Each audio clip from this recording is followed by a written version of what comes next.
How's it going, everyone? Welcome back to the channel. It's your boy, King Calf, and I don't want to hear it. I know I said a Dragon Ball retrospective was coming, but this is an emergency. All right, this is an emergency. This revolves about gaming as a whole, the gaming industry, and I want to talk about Modern Warfare 3. So, we know Modern Warfare 3 is going to be dropping in about a week as of the time of this recording. If you pre-ordered the game, you were able to play the campaign a week early. I had that luxury to play the campaign earlier. Should I say luxury? No. No, I shouldn't say luxury. This was ass. There's no way to say this any different. This was total ass. I could not believe it. I've never seen something so lazy in my entire life, but I'm getting ahead of myself, all right? I'm sorry. Getting ahead of myself. I just really could not believe that I spent Canadian 79.99 plus tax comes up to $100, all right? $100 of my own money on this game. So it's no secret that people have been saying this is a glorified DLC, $79.99 DLC, and it really does show. Yeah, there's cutscenes in the campaign, and the graphics are good, but they're using Modern Warfare 2's Infinity Ward's trash can of a game engine, so there wasn't really much to do. I mean, this one's taken over by Sledgehammer, and Sledgehammer is just probably their worst developer. I'd say Treyarch is their number one, Infinity Ward and Sledgehammer are both trash, but Infinity Ward's a little bit better. Actually, I don't even know if I can say that anymore just because of how bad Modern Warfare 2 was, but man, this game is just so lazy. I've never seen so much reuse asset. And I want to get into it. I want to talk about why this game was so bad, why the campaign was so bad. You know, I don't think Modern Warfare 2's campaign was really any good either. 2019 one was decent. It was pretty good. They had a lot of shoes to fill with the Modern Warfare name, so I feel like they actually put some time and effort into that campaign. Modern Warfare 2's campaign was just awful. I struggled to get through it. It was just so boring. I didn't care about the characters. I didn't care about the story. They just changed so many characters in it too for the worst. And Modern Warfare 3, unfortunately, is just more of that. So, what do I mean by more of that? Well, I mean, they did try to do something new. I will give credit when credit is due. They tried to have a new approach to the campaign by doing these open combat missions. And open combat missions, and you're just dropped into an open map. There's objectives to do, and you can kind of tackle them how you want. You can go stealthy, you can go guns blazing, although they try to make it stealthy is the way to go just because you're so overwhelmed with enemies, especially if you play on like a harder difficulty like I did. Now, when I say dropped in an open map and there's objectives, what does that sound like to you? Oh, I don't know, Warzone. Sounds exactly like Warzone. You're literally dropped into a Warzone map with objectives to do. And again, this just shows the lack of creativity that's coming with this franchise. I mean, why does everything have to be Warzone? Like the zombies mode is a Warzone as well. So why is campaign gotta be Warzone? It's just so bad. Like they're really trying to push people into Warzone, and you can almost say that the campaign is, baby's first Warzone. It's getting you set up so you know what to do in Warzone. But like, okay, for one, Warzone's been around for what, 3 years or so? Everybody who wants to play Warzone knows what Warzone is. If you own a Call of Duty ever since Warzone came out, you have definitely tried Warzone. You know what it is. You know the whole Battle Royale formula that's been milked to death right now. And yeah, guys, I don't know. I could not get into this campaign whatsoever. I just noticed all my Dragon Ball figures behind me were like falling, so if you noticed that earlier, my bad.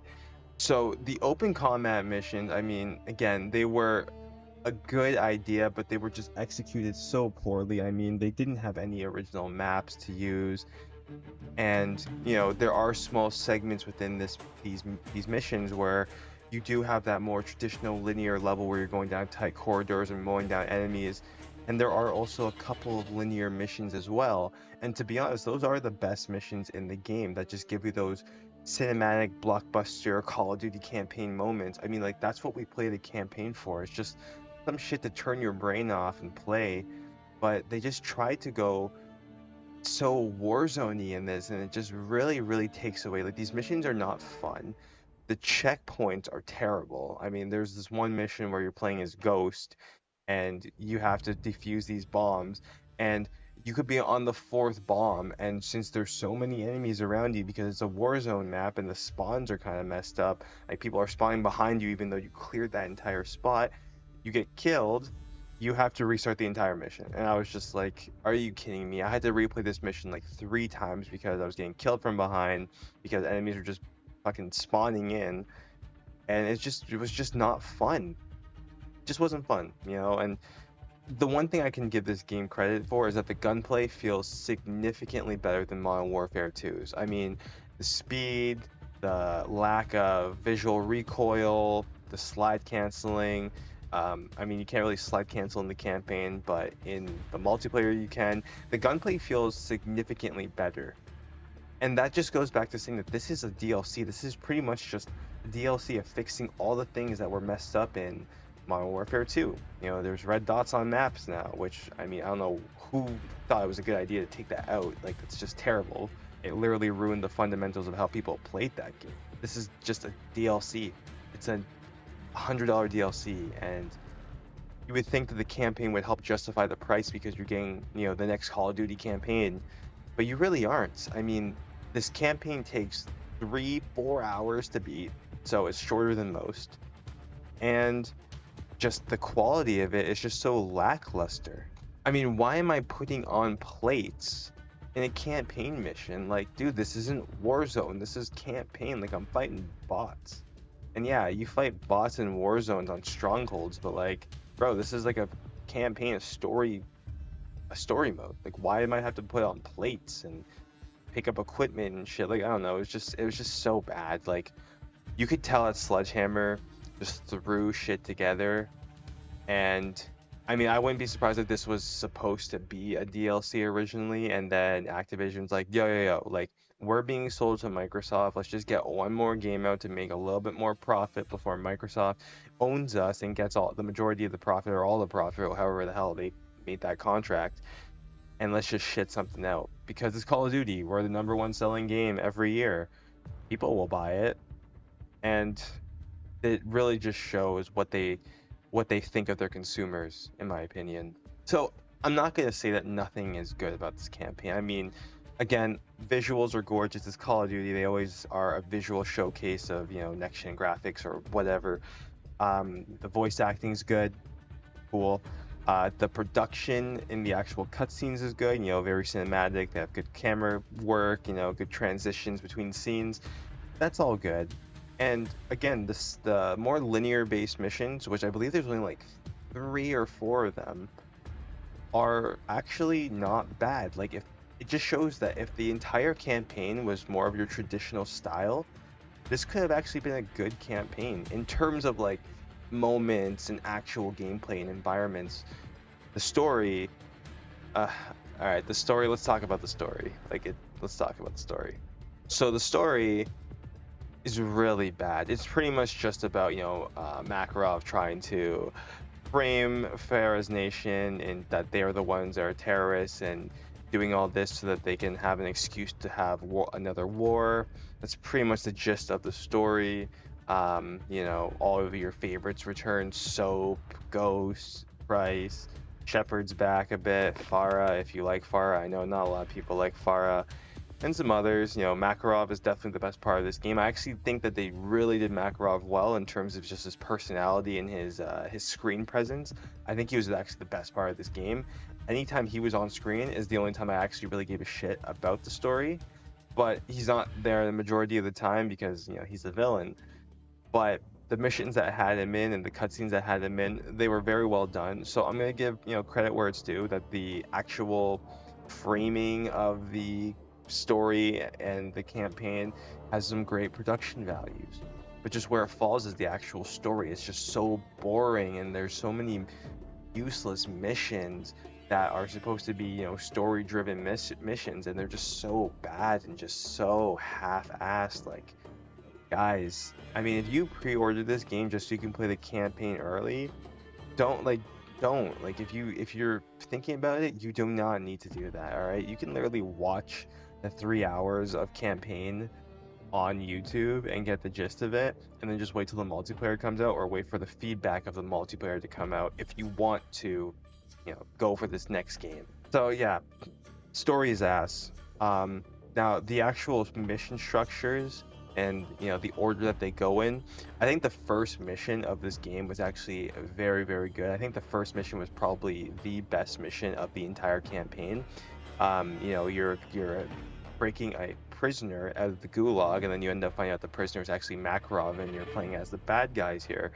I think that was a really cool mission. It had some really cool moments, but just then after we had our first open combat mission with Farah, and that just really starts to show the pain points of how this development went and how they made these missions. And then you have a couple more of those, linear mission, a couple more of those, and there's one that's like literally just you as Kate walking and blending in with people, and I think you kill like one or two people in it. Good idea, terrible execution, which I feel like is um, the overall conclusion of this campaign, that you had some good ideas, but you had terrible execution, and it's because you rushed it out. That's the problem with AAA game development now. It's just everything is just so rushed, and everything is just so recycled, and it's either a sequel or a remake, and then a half-assed product that comes from a massive company like Activision, and it's just the same shit over and over again. Like, I love Spider-Man 2 that just came out, but that game can't had bugs, and I can't say the game was rushed, but it did come out in a state that was not just desirable, and that's just the point of how games are coming out now. And Modern Warfare 3 is probably one of the worst examples of it. And I know that the trailer hyped up that there was another no Russian mission, and yeah, that was just a lie. I mean, the no Russian mission, the original, was just so controversial, and it was so edgy and so, you know, shock factor. That was the whole point of that mission. It was a shock factor mission. And in this, you don't play as the bad guys here. You play as someone who's worked with Farah, and then, they frame her and make her seem like she blew up the plane. You know, you don't really actually play the mission, but the trailers had you thinking that you were gonna actually play the mission. So again, it was just false advertisement. I'm not surprised. I definitely know that Activision's like, yo, throw in the trailer that you think that you're gonna play a new No Russian in 2023. I mean, let's be real, guys. In the year 2023, people are so butthurt over everything that you think that they're gonna get away with a mission like that. Nah. I'm even surprised that it made it into the actual Modern Warfare 2 remaster that came out. I was actually surprised that that mission didn't get cut. And yeah, the ending of this campaign was just so anticlimactic. And, when I finished the campaign, I literally just put my controller down and just thought about what just happened. Usually when I finish a game or finish a story, I like to sit there for a second and digest everything that occurred, the high points, the low points, etc. And I just sat there afterwards. I had nothing. I felt complete emptiness inside. And I think that just goes to show what this package of a game is. It's just emptiness. Yeah, it's got your favorite character, Captain Price, on the cover. Yeah, it's got better shooting mechanics and better multiplayer, movements. Yeah, they're recycling all of Modern Warfare 2 original maps. Cool. There's no original content at launch. And that just shows you just this game is just a massive, massive, massive cash grab. And you should always think with your wallet when you're purchasing things. And I would not be surprised if you chose not to purchase this game. I mean, do you really want to get charged $79.99 or $69.99 in the US for DLC? Shit, man, like the combat pack for Mortal Kombat 1 is $49.99, and I'm like, do I even want to buy this? But I bought Call of Duty just 'cause I play with my boys.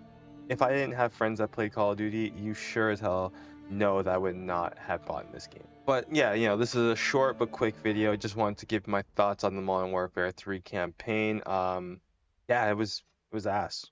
It was really bad, and You know, shame on you, Activision, for charging full price for this, but hey, that's just games nowadays, and I know that people are gonna buy this. I really hope this game is a flop because then it'll just show, since Microsoft is taking over Activision, it'll show them that, hey, we need to actually put some production and some time and thought into this.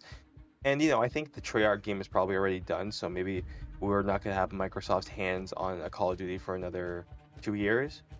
And I have a lot of faith in Treyarch's games. I think, say what you want. I think Cold War was actually a full package game. It had some bugs, sure, but it had original maps, brought back some classics. Gunplay was good, and the campaign I think in Cold War was great as well. And also it had some pretty good zombie modes. So Cold War I think was actually a really good game. And that was the last good Call of Duty game. And that was what, 3 years ago? So we'll see what happens with the franchise. I only wish nothing but the best because I do love Call of Duty. I've been playing it since I was like, what, 12 years old. So, let's hope that the next one's better, and let's hope that I'm wrong. Let's hope that Sledgehammer absolutely nails it with post launch content. I wouldn't hold my breath on it, but let's just hope. But the campaign, we got the campaign, and we just know that the campaign is just terrible. So, again, if you were thinking about pre-ordering this game just for the campaign, I'd say definitely hold off. You are not missing much or anything at all. You're saving yourself some money, and you can see the feedback on the multiplayer, which is where I know the majority of Call of Duty players are playing. So, I'd say wait, don't be like me, and purchase it early. That's gonna do it here, guys. Thanks again for all the support. Don't forget to hit that like and that follow button. It really does help the channel, especially the likes and the comments. Maybe let me know if you've tried the campaign in the comment section. Let me know if you haven't bought it or if you're thinking about buying it. And let me know if you guys tried the beta and what you thought about the overall gunplay of the game. But yeah, guys, thank you so much for watching. I'm really seeing a lot more traffic on the channel. I really appreciate that. I really appreciate the interactions from you guys, both, positive and negative. Don't care. I like talking to all y'all out there. So, continue to reach out to me. If you guys have any video suggestions that you want to see, hit me up. I'll definitely be open to hearing your suggestions. And yeah, I promise next video will definitely be the Dragon Ball retrospective. It's almost done, finally. And yeah, I can't wait to let you guys know about what I think about the Frieza saga. Something a lot more enjoyable than the Modern Warfare 3 campaign. I'm King Calf. Thank you so much, everyone, and I will catch you in the next video. Peace.